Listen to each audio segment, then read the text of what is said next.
What up, podcast massive? Hope everyone is well, and of course, literally doing well. So literally about 45 minutes ago, just less than that. News broke out. Oh, sorry. Wait. First, I gotta say, what's up? Good afternoon, good morning, good evening, good night, whatever time zone you beautiful people are located at. What up, man? What is going on? How's everyone doing? It's been a while since I've done a podcast. Frankly, is haven't been consistent with the podcasting, so thought I would just start my journey of podcasting again today. So it was only as I go back into my thoughts.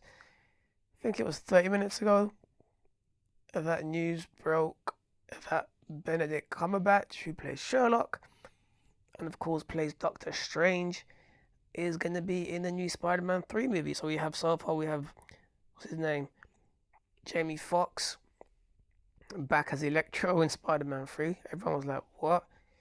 Everyone literally thought it was fake news until it literally got confirmed that he was coming back. So, um, yeah, look forward to seeing how that all pans out. Looks like they might be going for a Sinister Six movie, possibly, potentially. That'd be so dope. Um, so Doctor Strange apparently is going to be a mentor to Peter Parker. So no news has come out of of the plot line or the storyline or whatever you want to call it. Just that Strange will be basically Peter Parker's mentor. So it looks like he's going to be pretty much what Iron Man was to Peter Parker. So what got me thinking was potentially, for all we know, and this could be a new thing for Spider-Man, that potentially, what if Strange actually teaches Peter Parker the mystic art, or some of it, or the basics of it, or how to understand and navigate through the realms of magic and how to use that for, of course, for the work that he does, being adding magic to him being a superhero, which would be very nuts and very strange, because we've never seen Spider-Man in the movies dealing with within the realms of magic. Of course, we saw him with Mysterio, but of course that was all illusions and so forth. So that wasn't real. But would it be interesting if that Peter Parker, Tom Holland, Spider-Man gets embedded into the realms of magic and possibly starts to use magic to a degree? And you're thinking, no, it can't happen. Spider-Man, who knows? It'd be kind of cool, right? Because if that's the case, and that'd be really cool if they was to make him use magic, and then they bring the comics out, and it'll be like the first appearance or the first time that he utilizes magic. Um, that means basically that it'll be a sought after issue. But then again, I haven't read all of the Spider-Man comics, so who knows? Maybe there's some arcs where he actually does use literally magic. But in the movies, I've never seen it. And I was thinking also, you know, when they announced Jamie Foxx was coming back as Electro, he basically had a fan made poster, a poster of, you know, Tobey Maguire, Andrew Garfield, and Tom Holland in a poster, and everyone was like, okay, cool, you know, Sony, Marvel getting ready to introduce the Spider Verse, where they're gonna bring in, Andrew Garfield and Tom Holland. So Andrew Garfield and Tobey Maguire in this Spider-Man movie, or maybe a future Spider-Man movie with all three of them in it. That's something that they're gonna do one day, and the fans are gonna go ballistic. So I was thinking, could it be possible that Doctor Strange in this movie somehow introduces the multiverse fully again? Because when the first time we heard the mention of the multiverse was pretty much in the first Doctor Strange movie. Then we fast forward to, of course, Spider-Man: Far Away from Home, where we mention, of course, the multiverse again. But could this movie be the movie that introduces the multiverse fully? Could this be the movie that lays the foundation for, of course, all of the Spider-Verse characters to come in? Like, who knows? It could be the movie. It could be. And who knows, man? Because when Doctor Strange is involved, there's always an essence of magic. So I'm pretty excited to find out if that's the case. And of course, if someone like Peter Parker is going to be with Doctor Strange, there must be an element of magic with him and Parker somehow, somewhere. Who knows? But that's my theory. I really think that potentially, that Spider-Man, that he might be taught magic. But I'm thinking if Doctor Strange is gonna be like, what really doesn't make sense is, and I don't know, I'm thinking of this. If well, not if Doctor Strange is going to be in this movie, but he's the most powerful. He is one of the most powerful characters within the Marvel universe. Like he is, when it comes to magic and so forth. Yes, he can destroy and kill someone like Electro or any of the arch enemies or enemies that basically Spider-Man is fighting, unless he's dealing with an entity or an enemy that is versed in magic. So, what is the real reason of actually having Doctor Strange there, and how does he actually fit in? Could he be the guy that actually bails out Peter Parker? Because of course, the last time we saw Peter Parker, Mysterio outed him basically and said that Peter Parker is Spider-Man. So we know Spider-Man, well, Peter Parker is kind of like, uh-oh, what is going on? So questions are going to be asked. So for some reason, could it be that Doctor Strange, with his use of magic, manages to bail him out somehow by using magic, by potentially creating Spider-Man like just a hologram and putting him in the same spot as Peter Parker, meaning that basically everyone now will think, oh no, that's not true. He's not really Spider-Man because Spider-Man is right next to him. So just thinking of the possibilities of why Doctor Strange is in this movie, or what could he possibly accomplish, or what could he possibly literally do. I think also this might be the movie where Peter Parker actually grows up a bit more, which, who knows, he may grow up more mentally and be in charge of his life. Because throughout the first two Spider-Man movies, it's like, he doesn't really know what he's doing. I mean, he knows what he's doing, but he's like, he's all over the place at a degree. So, could it be the fact that this is going to be the movie that concretes Spider-Man into his destiny, that really makes him a web slinger? I don't know. I'm just throwing it at him. I'm not saying he doesn't know what he's doing. I'm just saying he's still young. So could this be the movie of where he actually grows up? Becomes a better version of himself than he was in the last two movies, because obviously every movie we have, a character development, as we've seen, in the last 11 years of the MCU. We've seen Captain America going from a goody-goody soldier to becoming his own man. So, literally becoming the man that he was always meant to be by living for the times, by going through the experience, and by not taking orders like a soldier and so forth. Everyone changed within 11 years. Look at Thor's transition. Do you know what I'm trying to say? So, this could be the thing in that movie. I'm also thinking, how's it going to end? In regards to, of course, this is the last Sony and Marvel movie. So this will be the last ever Spider-Man movie that has Marvel Studios involved. So people are thinking, now Marvel are going to be out of the picture after this movie. How are the movies going to play out? Are they going to get more darker, more grittier? And seeing as they're going to have these Marvel characters and so forth, that Marvel touch, how is it going to end? Because it's Marvel Studios, and how will this movie connect to possibly, Phase 4? Who knows? If these characters are involved, like Doctor Strange and Spider-Man and so forth, and whatever villains they have, who knows? Could they be villains that are not Spider-Man related, that are actually from the MCU, that are going to be cameoing for the first time, then they're going to be seeded in through the post-credit scenes into Phase 4? It's quite interesting. Because that's something that just came to me nice. Like, this is the last Sony Marvel Studios movie. So how is this whole arc going to end? How is it going to end? It's going to be mad. How is Spider-Man going to cut ties with the Avengers? How's he going to cut ties with Tony Stark? What's going to happen to the suit that he has? Do you know what I'm trying to say? Because the suit basically was created literally by him, by Tony Stark. So now if Marvel is cutting ties with Sony, Does that mean he's gonna get a new suit, like a different type of suit? Like, what's gonna happen? Does Peter Parker make his own suit, or does Marvel Does Marvel say, all right, cool, you can still keep the suit, because even though it's Marvel related, it's our suit, we can let you have it. So a lot of things are pretty much gonna change when this what do you call it? Um, when this happens. So it's going to be quite interesting. It's going to be quite fun to see basically what kicks off, how it kicks off, and so forth. I'm really excited. I think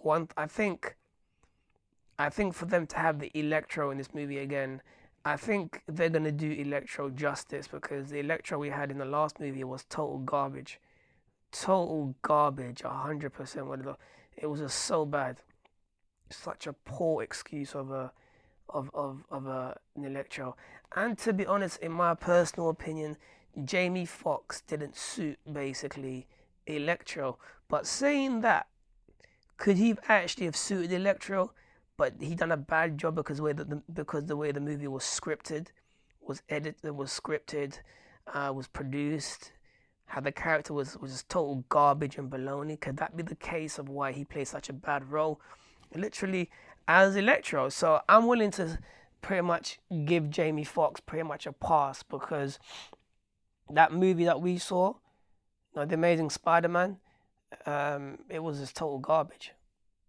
It was such a bad movie, and I don't blame Andrew Garfield or anyone or the cast members, but it was a poor project. There was nothing amazing about the Amazing Spider-Man movies. Nothing, nothing. I literally, when someone mentions those movies, I delete them out of my mind. For me, it goes the Tobey Maguire trilogy, and then it goes straight to Tom Holland. Like those last two Spider-Man movies that we saw with Andrew Garfield, they were just really, really bad. So, and the things I'm not trashing Andrew Garfield. I don't have a problem with him being Peter Parker, but it was just bad where he portrayed Peter Parker the way he was told to portray Peter Parker because he acted it out. So I don't blame him as an actor. I blame the people that try to outdo the comic. Like my friend Leon would say, he goes, the reason they fail is because they always try to outdo the comics. Like you can't stop it, man. Stop that nonsense. So I'm willing to give Jamie Foxx a pass basically in regards to Electro. I reckon the suit's gonna be dope. I think he's gonna look more like Electro than the Electro we saw. But then again, what Electro are we gonna see? Could we potentially see like Electro basically coming from, of course, the last time we saw Electro in the Amazing Spider-Man, what was it, 2? Can't remember, man. Or 1, can't remember. Somehow coming back through here. And does that mean, of course, if they bring him through, that means Andrew Garfield is there. And of course, they can possibly also somehow bring back Tobey Maguire, And just moving forward, actually, it's quite interesting. And this was mentioned by when I was at Forbidden Planet. I was speaking to one of the guys that works there, and we were talking about Tom Holland, and he was like, "I like him. I like the Spider-Man because he acts more. He's pretty much like he acts more like Miles Morales than Peter Parker." So they revamped the substance of Peter Parker basically in what do you call it? In this version that Tom Holland is playing compared to the previous.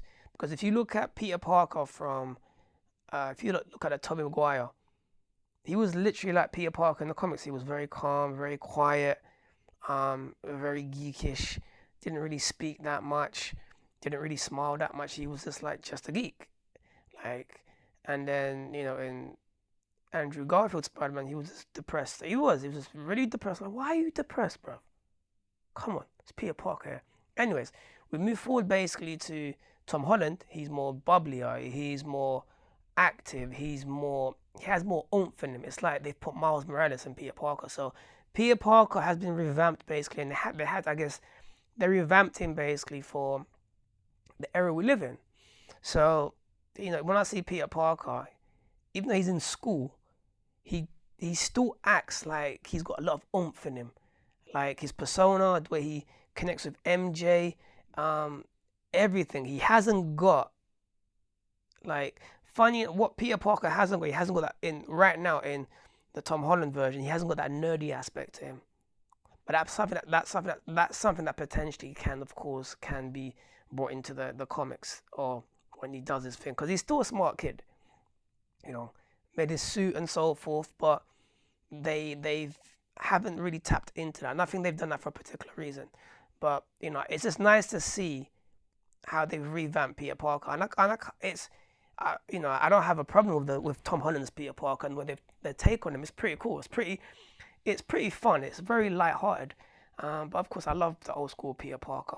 Like in the comics and Tobey Maguire. That's the stuff that I grew up around. So I'm hoping that they take Tom Holland's journey further and further into the MCU. I mean, into the Sony universe, and see him growing up and becoming literally an adult.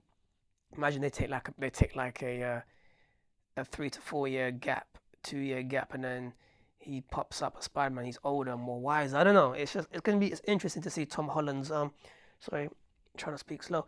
It's interesting to see Tom Holland's journey and what he's actually, of course, doing. But overall, peeps, that's my thought basically on um what I think potentially could happen in the Spider-Man movie.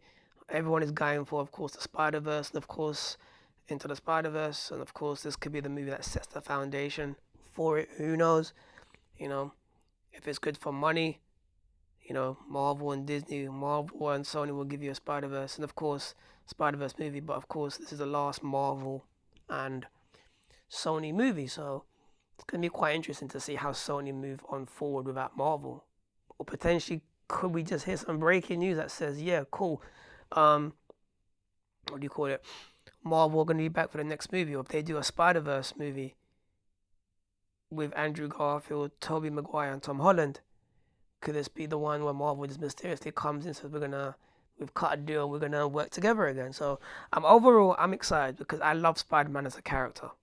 I love the movies, well, apart from the Andrew Garfield movies. I love the movies, I love the comics, I love the old school 90s cartoon. I love him as a character. So, all of that to basically say, when Doctor Strange is involved in the movie and he's in this movie, I don't think it's not going to be like when he was in Thor and we saw him for 2 seconds and he's disappeared. He's going to be in the movie, so quite interesting. This might be the movie also that introduces basically some of Doctor Strange's villains, someone like Nightmare, who just pretty much gets you in your sleep, and it's just he's a very dope character. This could be the movie that sets up, of course, Doctor Strange in the Multiverse of Madness. Who knows? Depending on what movie gets done first, I think it's obviously going to be Spider-Man first, then, because have they started filming? No, they haven't started filming the new Doctor Strange movie. Or have they? I can't remember.